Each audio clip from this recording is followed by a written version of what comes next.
Take me back to the place I know, with the mystery shack and the forest gnomes. I'm already packed, so come on, let's go. Don't get me started, my heart's in Gravity Falls. Welcome to Mystery Shack Look Back, the number 5 most downloaded TV review podcast in the Danish listening demographic. For today, that part of Denmark, and tomorrow, the rest of Denmark. We are your curators. I'm Charlie. I'm Ella. Ella, ain't nothing rotten in Denmark today. No, they have good taste in their no-spoiler book club and nostalgic time capsule podcasts about Gravity Falls fandom. So, if anyone listening has Danish friends who either you've been trying to get to watch Gravity Falls or are already big Gravity Falls fans, send them the link. Let's get to number 1, people! And then the world, obviously. Yeah, listen, we all know the first step in world domination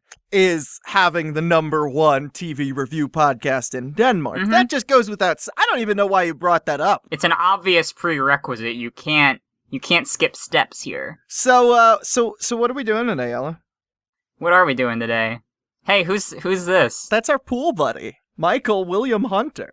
Michael William Hunter from Come On Fhqwhpods. It's October 6th. That's prime pool weather. The water's great, y'all. Come on in. I'm your Fhqwhpod daddy over here. Michael, have you ever been in the pool in autumn? It is cold. My dad and I had a tradition where before we closed our pool for the year, we would take one last dip in it, and that would usually be in November. It's mostly leaves at that point. No.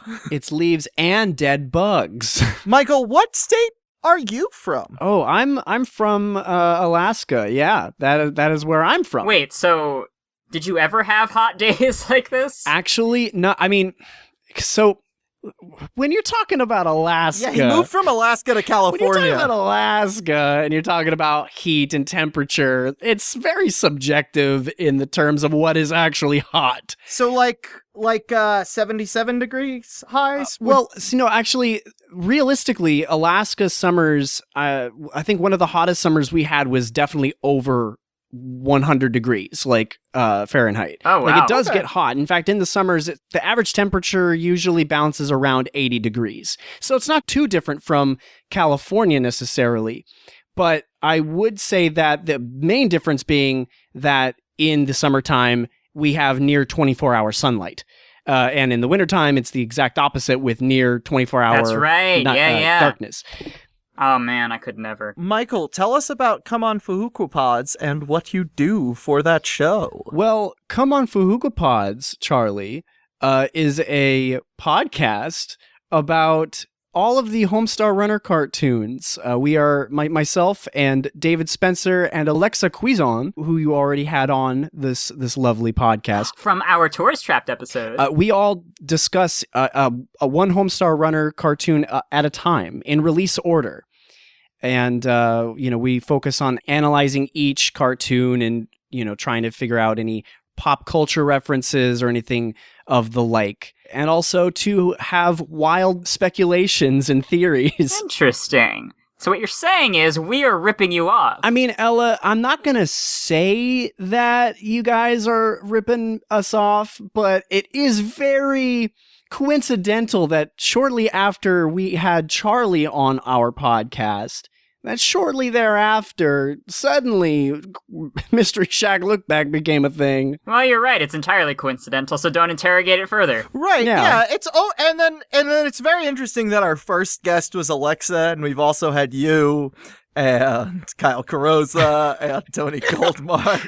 We're just a bunch of series of coincidences here, really. It's also really weird. Have you noticed that we're on the same podcast network? Right? That we're on the same site? I wasn't going to say it, but now that you brought it up, it's a very good point. It's like, yeah, no, I get it. It feels awkward to mention because it's like, one of us has to change, I guess. I don't know. But one thing I will say though, I am a little disappointed that you both didn't bring us on for the Wax Museum episode. Because that's where you all met, right? Yeah, that's literally where most of the Pipedream podcast people met.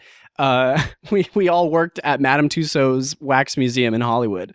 That's where David met Alexa. That's where I met Alexa and David. And that's where David and Alexa met John Oliver, who is in the Wax Museum episode of Gravity Falls. Yeah, exactly. Absolutely. So David was screaming when he realized John Oliver was... He's like, John Oliver's a wax figure! The last time I saw him, he was next to one!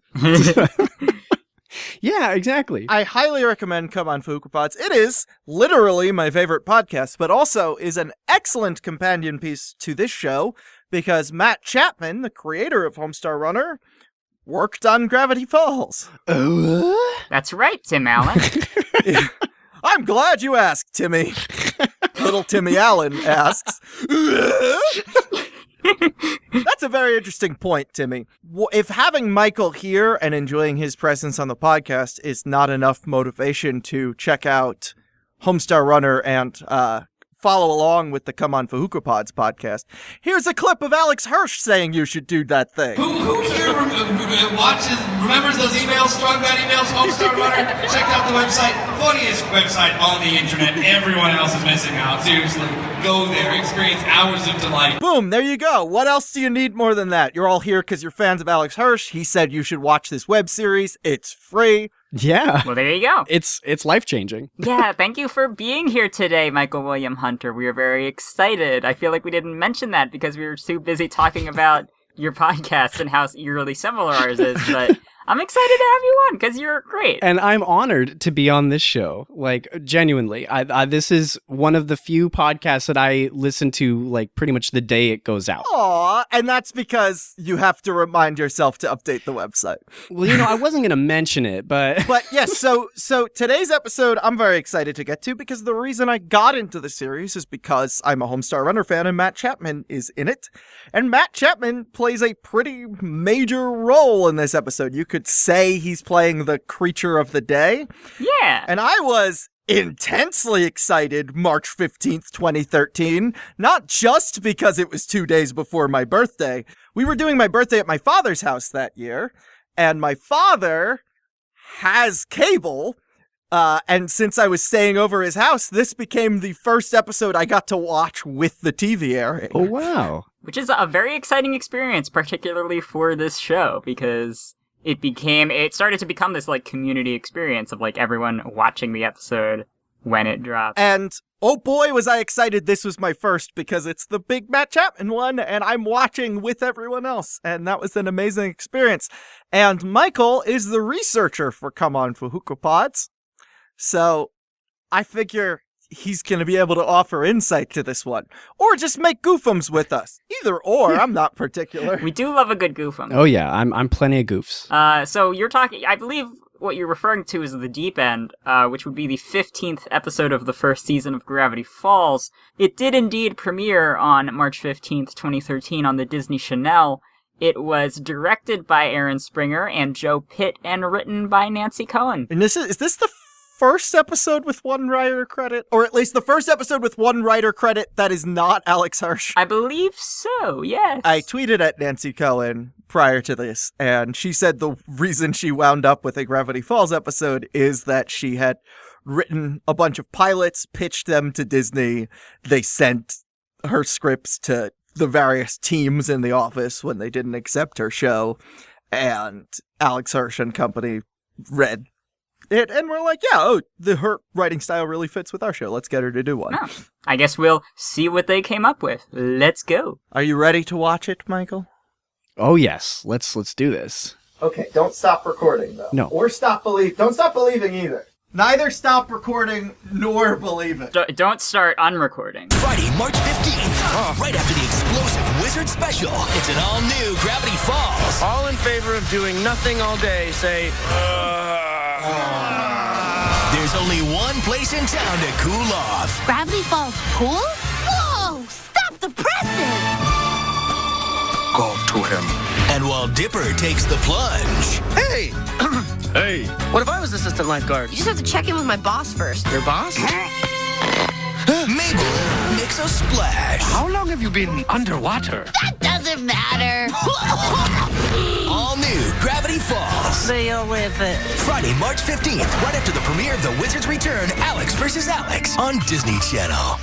We just watched The Deep End. Michael, what did you think of that episode? That was probably one of my favorite episodes that you both have covered thus far. I mean, you know what? I'm going to take a step back, actually. It's not necessarily my favorite, but in terms of, like, the consistent comedy punches. Oh, yeah. And also just the fact that, like, I don't know, a part of me feels like the way that they wrote Matt in this, like, Matt's character, I feel like... Mermando. Yeah, Mermando.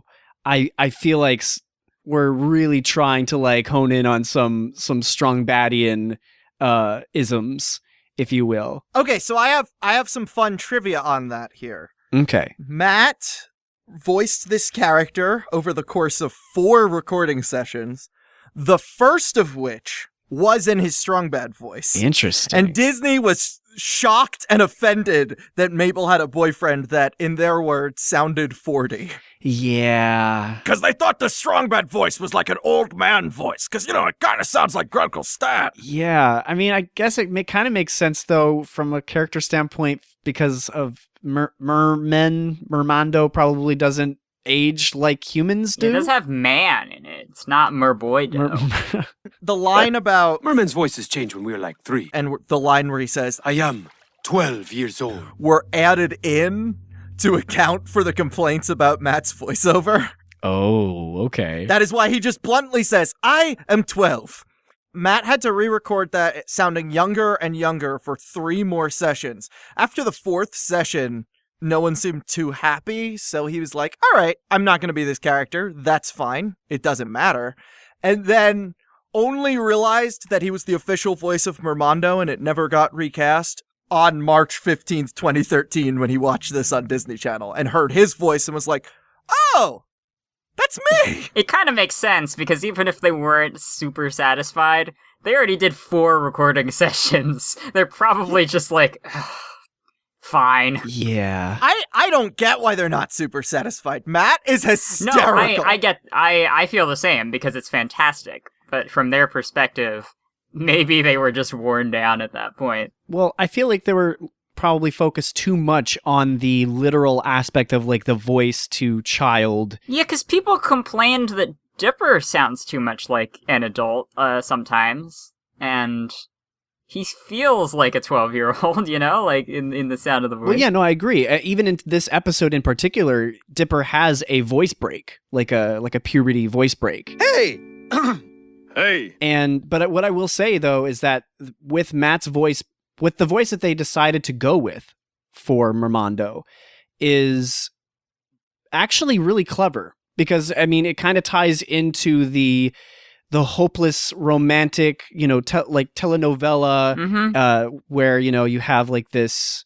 The Latin lover. Exactly. Yeah, you know, in itself, a bit of a stereotype, sure. Oh, but, yeah, no, absolutely. Not going to argue that. Yeah. It's also worth noting that Matt Chapman does a near identical voice in the Homestar Runner short, The Next Episode, which is an episode of Cheat Commandos, the G.I. Joe parody they do. And at the top, they always say, written by H. Mendes, whenever they do a parody of cartoons, because the Peanuts specials were written by B. Melendez, and they just like, H. Mendes, it's one before, alphabetically, B. Melendez. So H. Mendes finally shows up in Just Chill to the Next Episode, and is Matt doing the same high-pitched Central America accent, not as gravelly as Mermando? I'll play a comparison so you all can hear it. My name is Agent Jimenez. There are some who call me Mermando. This is because Mermando is my name. Well, I'm unsure of the physical feasibility of an underwater fireplace. That wet sandwich does look delicious. Novelizations, read-along storybooks, things like that. As a merman, I have like 17 hearts. Horrifying but true. Had you not have told me that that was Matt Chapman's voice, I probably wouldn't have actually figured that out. Like, I mean, I watched it a long time ago, like, and I didn't recognize his voice. And I only kind of saw it with certain phrases that he said. Like when he says secret, I think he goes like secret. This is a fantastic time to mention this. So Matt's vocal range is indeed very good, and he's never credited as a character in Gravity Falls. He's always just under additional voices. I think even for this episode of this, although this might be the exception. So as the biggest Homestar Runner fan in the world, sorry, Michael, but it's true. That's fine. I know. Trust me, I know. I decided it was my duty to watch every episode that he was credited as additional voices in, intensely, and try and spot voices I recognize from Homestar Runner or Mellow Mushroom and so I exclusively on my own wrote the Gravity Falls article on Matt Chapman. It is still, you probably know me well enough to recognize the sentence structure. If you go check that right now, you'll be like, oh yep, Charlie wrote that sentence. And then every time he would be in an episode, I would listen closely and write my guesses in, which sometimes were wrong. Oh yeah, so some of his roles on the wiki might not be correct. Yeah, there were a lot of voices where we were like, oh, that wasn't Matt. Like we found out years after the fact that it was someone else. Oh. Yeah. There are two I could think of, but I can't talk about them. I'll talk about one. I thought Sprott, the farmer, was him. Really?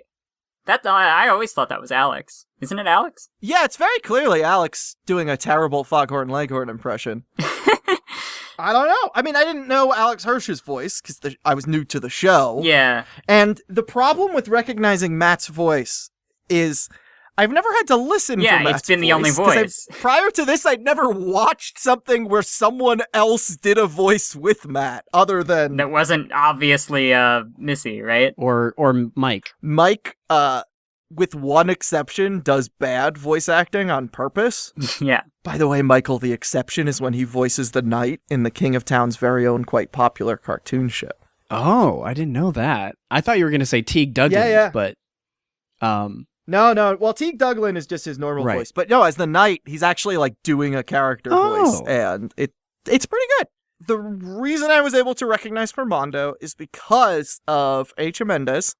And I think it's almost identical. That's the one where I was like, yes, that's Matt. It's basically H. Mendez dialed a little bit further to Strong Bad, which makes sense because he started out with a Strong Bad voice. The Venn diagram, or the spectrum from Strong Bad to H. Mendez. And Mermando is way closer to H. Mendez, but is a little pointing towards Strong Bad. I mean, just listening back on it, it's like H. Mendez almost has like this English isn't my first language type of hesitancy. He also has like kind of a nerdy sound to his voice because he's a writer. Like, I am an expanded universe character. Novelizations, or you are a great military leader. He cares no for such things as hot tubs. So he's very, like, analytical, not only in the way the lines are written, but versus Mermando is clearly trying to sound... Very confident. Very confident. Yeah, very telenovela, which, again, we've already talked about that, but I feel like... I feel like that voice, in especially in Spanish programs... albeit, being an announcer or, just like the title character, like if they're an adult male, that are going to sound like more profound and very much like, from the chest. Yeah. And, it's interesting. It's interesting that was kind of the halfway point. I do like Mermando. I know we have to reconcile the same thing as we have to do with Strong Bad, which is that, it's a white guy doing this voice. Well, Strong Bad loses the accent. Yeah, he becomes his own voice, which does help. Same with Homestar. Strong Bad only had the accent for like a year. Like, wasn't it gone by like 2001 or 2002? Yeah, Michael? It was about 2002. About the start around there. That's when the voice kind of disappears. Mermando definitely does have the accent, which I'm like, about. And it is kind of the Latin lover stereotype. But I do love like the melodrama makes for some amazing line reads, like, "A wet sandwich does look delicious." Yeah. As well as Brad Breek, the composer, is fantastic at the acoustic guitar. So that fits flawlessly with this character. And I would be remiss not to mention the effort noises / fish suffocating noises that Matt Chapman makes, including one that they just put on a loop like 5 times. Because you know that, like, there's no way that Matt Chapman didn't give them enough takes. Yeah, with 4 sessions. It might be that they realized they needed to ADR that part because the animation was going to go longer, and they're like, we shouldn't ask him to record this again. Yeah, probably. I mean, I always thought that was kind of a trope, like an animation trope. Interesting. I guess it doesn't happen otherwise in this show. That is the one instance of one take being looped. I guess maybe that is part of the joke, is that it's happening so long, like, that the woodpecker is pecking him. It's like 2 screams. It's kind of the first time that Mabel's crush is reciprocated, I guess, right? Yeah. Michael, do you ship it? I don't, actually. Because, for one, I feel like Mermando was not treated too well by Mabel in this episode. You're right. She did make unintentionally make fun of his language and lack of legs. Yeah, I feel like she Mabel's a little problematic in this episode. I'm not gonna lie. Yeah, she didn't quite grasp like how that would be offensive to a man with no legs. But it's entertaining. It's nice. It's nice that Mabel gets a win for once. Yeah. As far as her love life. Mabel got her first kiss. Yeah. This is a big one for that reason. We don't have to reference what else is related to that statement. It's fine. It's fine. Mabel's problematic enough in this episode. We don't need to further air her out. Yeah, and then people in the Discord will probably write like, you guys didn't mention it's fine. Yeah. Don't worry about it. Speaking of voice acting, the guy who keeps showing up in the background and going, get him, that's Will Forte.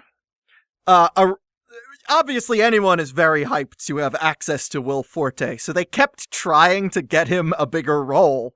And Poolcheck, a very specific character, they're like, this is going to be it. This is going to be the time we get Will Forte to say something more than get him.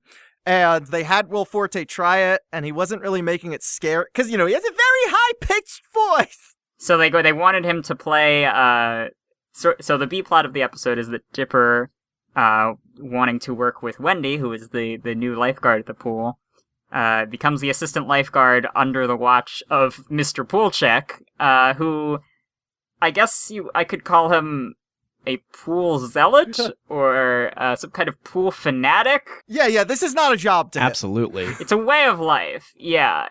We theorize that he changed his name to Poolcheck because of his passion. It's not even love. It's a passion. It's a love-hate relationship because he also he loves the pool, but he also understands and respects the dangers of the pool.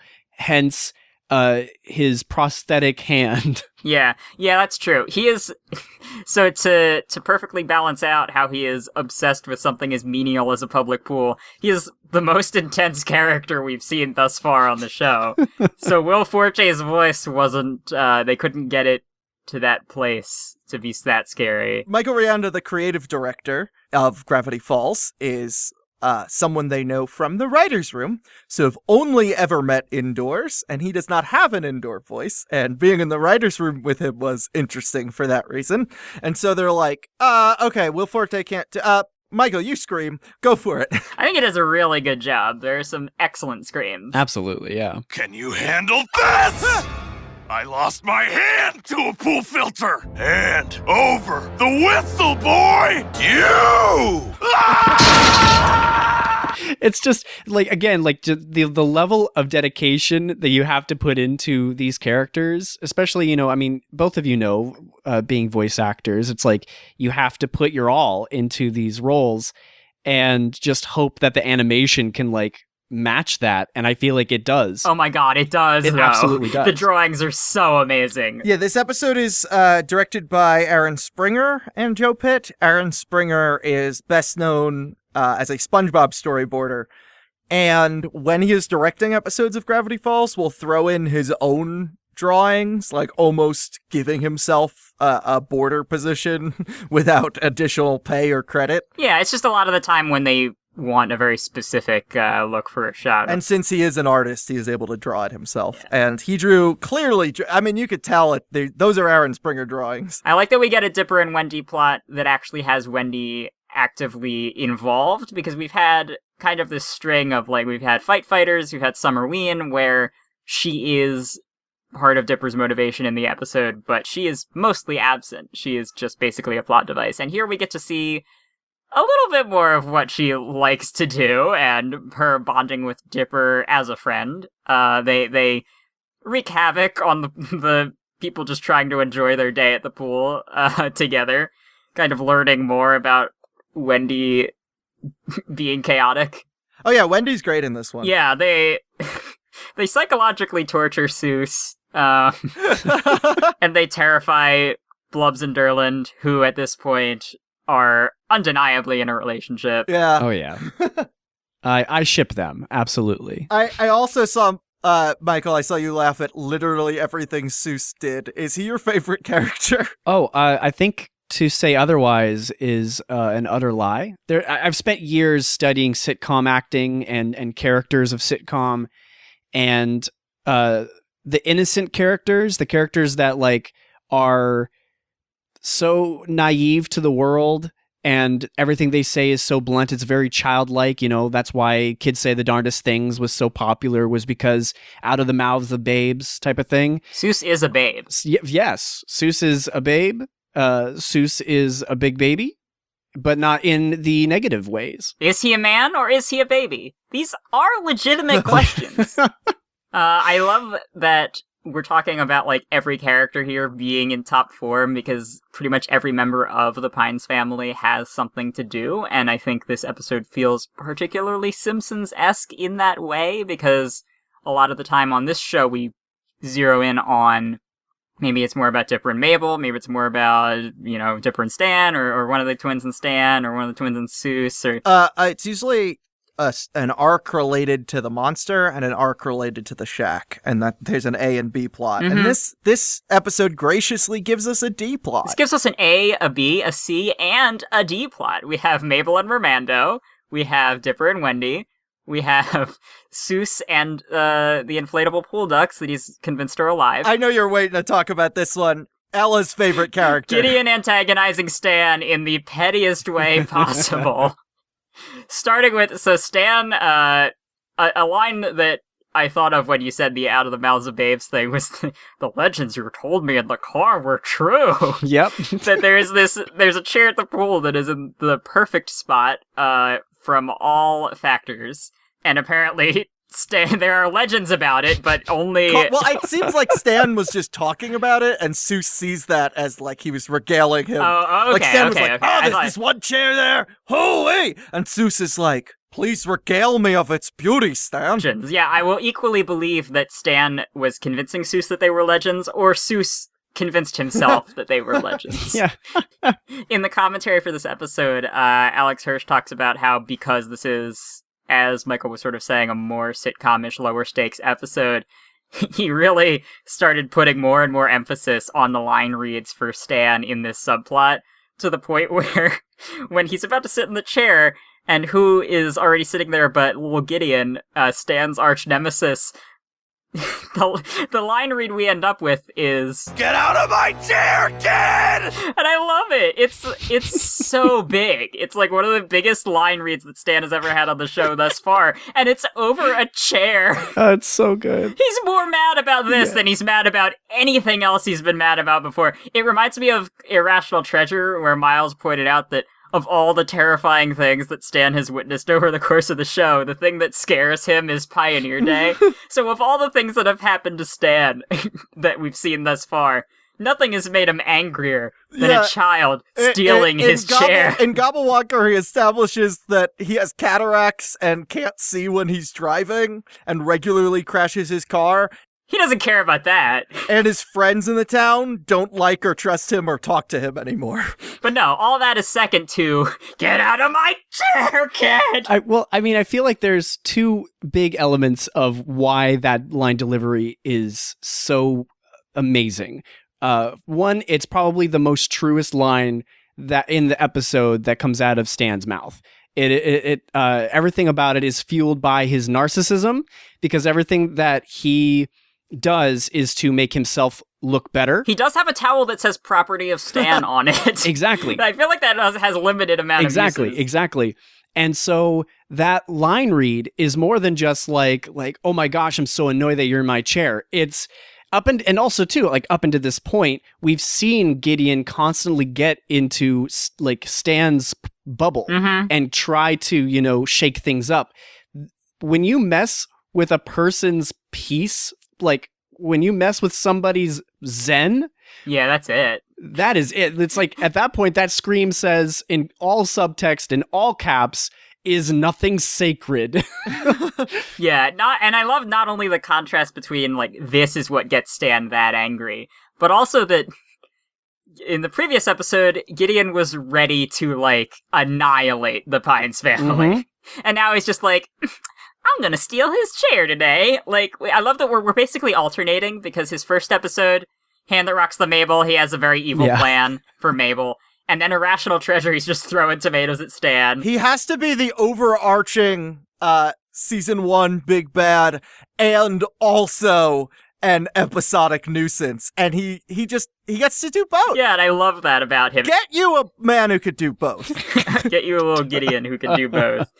I love that it's like a pattern. If you have an episode where he is a legitimate threat, the next episode, he has to be a petty nuisance. And I love his stupid U.S. flag shorts, like, your Kentucky Fried Foghorn Leghorn.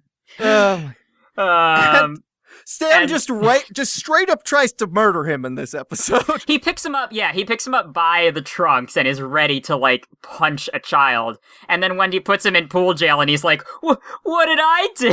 As well as later is attempting to use his watch to get him to emulate, I guess is the word. Burn the child. He wants to burn Gideon alive, but his original line was not burn the child, but blind the child. I understand why S&P said no. That is such an imitable act. Oh my gosh. You absolutely can use a watch to blind someone in real life, and S&P made the right choice, being like, yeah, That's a good point, but don't teach kids that works, because it does work. But then Alex Hirsch tweeted about how, yes, it was originally blind the child, but the censors made me change it to something arguably worse. Yeah, I love him. I love the idea of him sending an email back to S&P, like, how's burn the child? And they're like, yeah, that's perfectly fine. Yeah. It is worse, but it is not imitable. If you point the reflection of your watch at someone's hair. Yeah, that's true. They won't catch fire. But there is a caveat with that, because we don't know what he puts in his hair. Oh, you're right. Obviously uses a lot of product. I was also thinking, we established earlier in the episode, and also the first thing we see in this episode is that a squirrel sets on fire because it's the hottest day of the summer, and Stan sets on fire when he walks outside because of random wildfires. Yeah. Yeah, I think he uses a lot of aerosol. And combine that with what Ella was just saying about the hottest summer, yeah. He is voted Gravity Falls most flammable 8 years running. He's the most flammable person in Gravity Falls. He should not be out today when it's, I believe they said 110 degrees. He should not ever go outside. Yeah. I don't know if it ever gets that hot in Oregon, but I mean, hey, someday, right? Google can tell us these things. The hottest temperature ever recorded anywhere in Oregon is 119 degrees, a record set in Pendleton. Ah. Interesting. On August 10th, 1898. Really? Yes. Well, come on, baby. Let's break the record, baby. Come on, climate change. Come on, big money. Okay, so it's hot enough that Wax Stan dies a second time. Yeah, they, I guess, repaired him at some point? Well, yeah, because they got his head back, and his body was still there, so I guess they just put him back together. Again, he's a narcissist, so of course, of course. The tender, loving care. Give it to... Well, I'm gonna make sure nothing bad ever happens to you again! Mwah! Oh, okay. Are you ready for us to ruin Gravity Falls for you, Michael? Here we go. Michael, and listeners, we're going to make it so you can never watch this show again without thinking about this. Oh, okay. This is the time where it is the most obvious, so this is the commentary where it is brought up. It is in almost every episode. When it takes the writer too long to get to the location where the majority of the episode is set, and Alex Hirsch in his rewrites goes, let's just get there as soon as possible. Once we're in the setting, the get story to the can action. happen. So, almost every episode of Gravity Falls opens with setting. Hey, how about let's do a supercut of every time we've heard that so far? Summer break. Ta-da! It's fishing season! Behold the Gravity Falls Wax Museum. This is it, dudes. My favorite place in Gravity Falls. Here we are, the Summerween Superstore. In this land of ours, there are many great pits, but none more bottomless than the bottomless pit. The pool. Sparkling oasis of summer enchantment. Yeah, nothing like sitting in a moist tub with strangers. It's like the bus, but wet. One time Ella messaged me, the setting. It's like observation, only punchline. Yeah, exactly. Well, I mean, I don't think that necessarily ruins it for me, though. That's actually kind of a clever way to set up something. You're right. I think, like we've established, we're trying to talk about how the people who made this show are also human beings, and that seeing the strings behind something does not ruin it, but actually makes it more interesting to know that you can make that. Right, exactly. If anything, it's actually a very good tip on how to... A lot of people get stuck at the very beginning.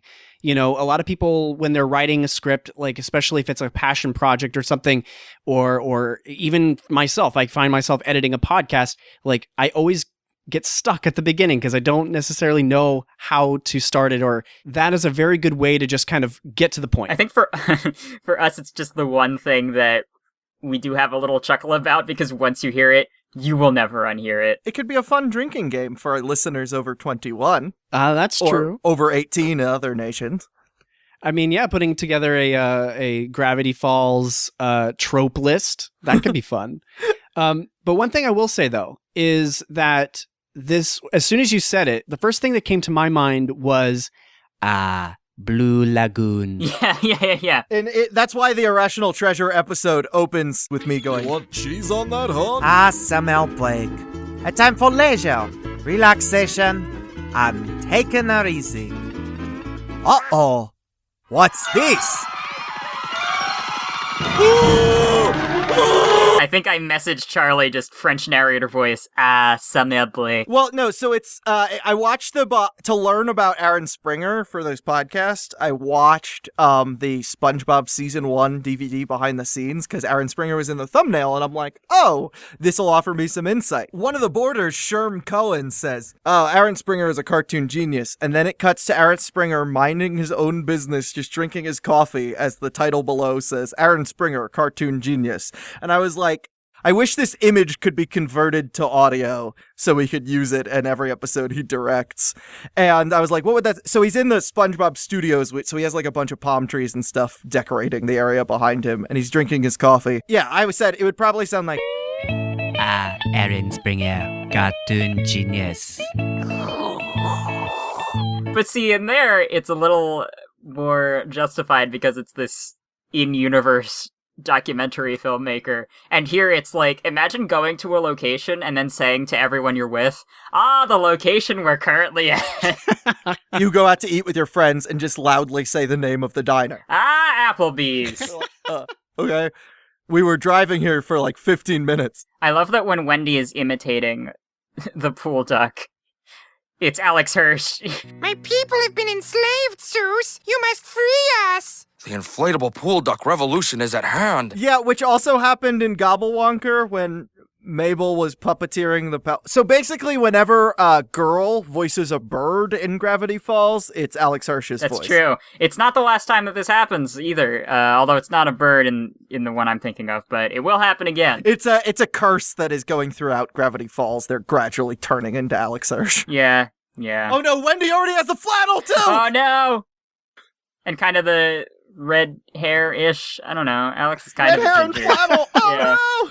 Do you think that because it's so hot out today, we can do the Hall of Conspiracies outside? Because it's very warm Now that's interesting. The Hall of Conspiracies is a hallway. We'll just get a pool. We'll throw them all in the pool. A pool full and see which conspiracies float and which sink. That is basically what we're doing. Yeah, ladies and gentlemen, right this way to the Hall of Conspiracy.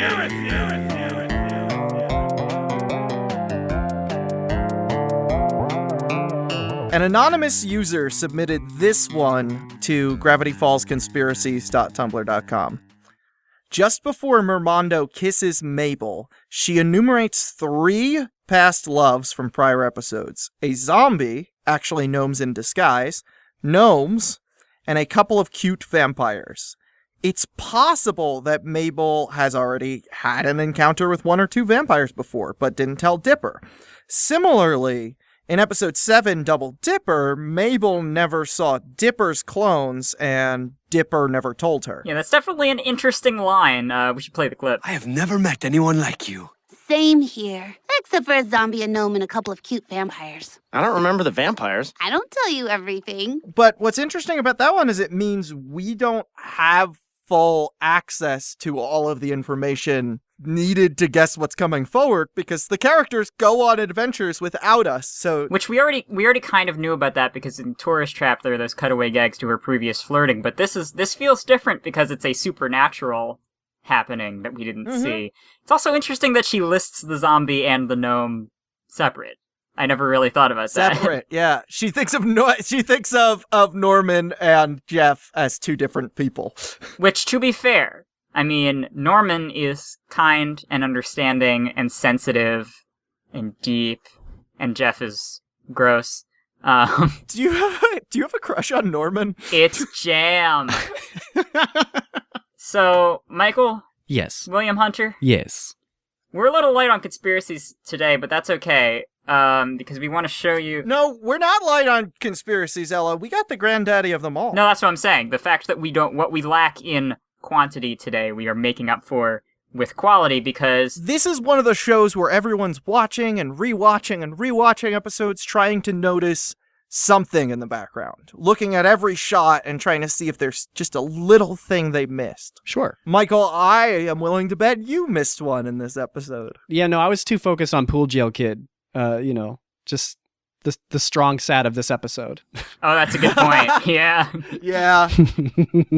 I'm going to paste in the Discord chat a screenshot from this episode.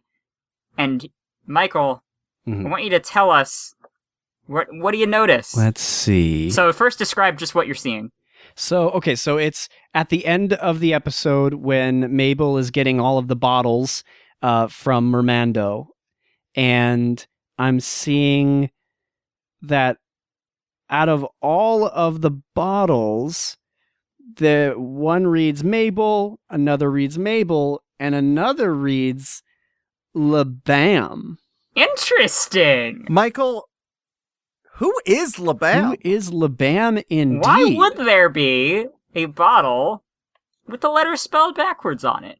We could see that it's clearly not a mirror image because the E is and the B are facing and the L are facing the right way. Yeah.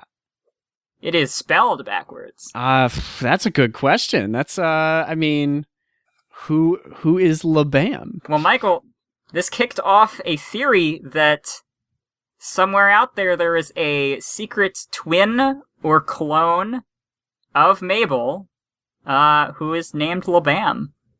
Interesting. Okay. And I hope Seuss also has one named Seuss, but the capital S is at the end, dude. Crazy freaky dude. So that one image kicked off this theory, and what we're seeing more and more is that things that would be passed off or not even noticed in the first place because people weren't rewatching as often as they were in the pre-hiatus days. But now it's kind of a norm to deconstruct every episode. Like, Alex Hirsch has compared it to analyzing the Zapruder film, the film of JFK's assassination, to just find all of the secrets. And so that was basically standard practice at this point. So now we're noticing all these little things that we might not have noticed. Ella, maybe there was a second journal. Have you checked the grassy knoll? Oh, good point. I should look. We all thought it was a lone journal. No, again, I genuinely was looking for the Pool Jail Kid at this point. Yeah, I thought the bottles were coming from him at one point. Oh, good theory. And having that be just, like... Maybe he has a secret crush on Mabel and he's impersonating Mermando. Is Pool Gel Kid role-playing as Mermando? Because it definitely is written from Mermando's perspective. Yeah, no, I think... I mean, either way, I feel that Pool Gel Kid is very supportive of Mabel. Yeah, you're right. No, because he supports Mabel helping Mermando escape. Even though we can't all be saved. Yeah. And go Mermando, honestly, recycling, Yeah. reusing these glass bottles, and hopefully giving them a better home. I'm sure Mabel can do something with those, she's creative. Hey, Michael, what state in the United States of America has the smallest Spanish-speaking population? That is a good question. I do not know the answer to that. So it's actually Alaska. Oh, it is Alaska. See, I didn't want to assume. Michael, can you read us this cryptogram? It'll be my pleasure. Oh, boy. Okay. So did you ever have a Spanish class at school? I did not. All right, go for it. Okay, here we go. Vivan los patos de la piscina. Let's see if you can translate that. Okay, Vivan is a form of viva. That one's easy. Yeah, so, viva, which would be like livin', right? Something like that? Long live. Long like, live, okay. Vive la revolucion. Okay, and then los patos, it would be like the... patos? I have no idea. Yeah, pate. Think pate. Yeah, so long live the duck, of the... piscine, like Pisces. Water. I would imagine because it's at a pool. The pool. So, long live the ducks of the pool. Yeah. Okay. And it actually is. I guess now that I'm thinking about it, is probably specifically referencing Viva la Revolucion because he says the inflatable pool duck revolution is at hand. Oh, why I didn't think of that? I didn't think of it either until just now. Oh man. That's great. Hey, Michael, why should our listeners also listen to Come On Fhqwhpods? Oh, well, I distinctly remember a SPE-mail specifically about feeding ducks at a pool, or at a lake, rather. At a pond. At a pond. So you heard it here first, duck lovers. If you love feeding ducks, we all do. It's so weird how, most of my podcasts that I'm a part of have to go down, talking about ducks for a ridiculous amount of time. Duck has its own article on the Homestar Runner wiki. Oh, yeah. Because they're mentioned so often. Yeah. I mean, even Fhqwhgods, even the Atari Dragon, a.k.a. Fhqwhgods, is referred to as a duck initially. Somebody get this friggin' duck away from me! I think that also was, the first time it was heard, though, was with Homestar Runner. Somebody get this friggin' duck away from me! And it was like a King of Town... No. It was a Yellow Dello deleted scene. Well, so then that was later, because that was from the special edition, which, confusing. Oh, that's right. Yeah. If you want to navigate the confusing timeline of Homestar Runner, or listen to last week's episode featuring Paul and Storm, of all people. Oh, yeah. Oh, so much fun. I can't believe it. You can go to our host network, pipedreampodcasts.com, where you could not only find Come On Fhqwhpods, and more episodes of Mystery Shack Look Back, and the links to our show's social medias and Discord server, but there are other podcasts there. They're named Escape from Walt Disney and How Did This Not Get Made? I hear that those shows are pretty good. And you can contact us at mysteryshacklookback@gmail.com if you have any contributions to our little virtual time capsule museum thingam. Thank you to Brian for making the instrumental for our theme song and for voicing Stan in the Hall of Conspiracies intro. Thanks to Cooper C. Spacito for voicing and mixing the little bit coming after the outro here. Thank you to Sim and the Dim Bulb V2-0 for making the instrumental of the Hall of Conspiracies intro. Thank you to Adam New for sucking up all of our spit. And thank you to Michael for taking time out of your... How many podcasts are you recording this weekend, Michael? Too many. Give me a ballpark. We're talking at least 3. We're probably pushing 4. Thank you for being here, though. This was an absolute treat. And Michael William Hunter, where can people find you? Michael William Hunter, if someone wanted to hunt you down, if the Michael William Hunter were to become the Michael William Hunted, where would they go? Well, first they have to start by following me on Twitter and Instagram, which is very confusing because Twitter is Arctic_Ginger, to tie back into my Alaskan roots. But then my Instagram is just Michael William Hunter, all one word. You can also find me on Bandcamp.com. I believe you can also find that link on the Fhqwhpods main page on our website.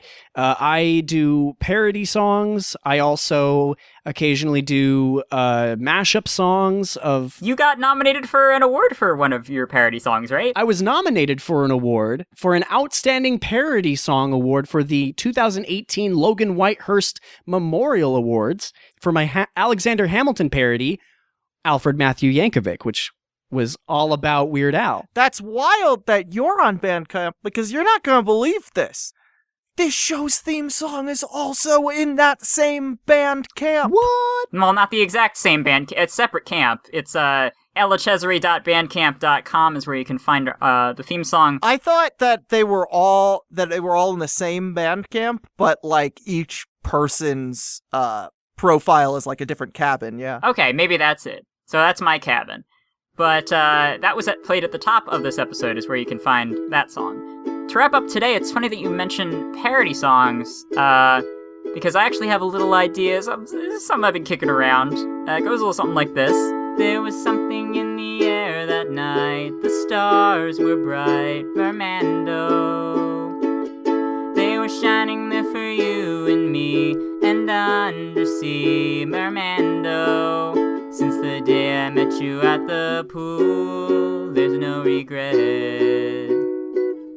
If I had to do the same again, I would, my friend, Mermando. If I had to do the same again, I would, my friend, Mermando. Oh no! It appears to be some sort of gigantic creature chasing SpongeBob and Patrick. Whatever did they do to it? Where did it even come from? Rest assured, all your silly questions will be answered momentarily.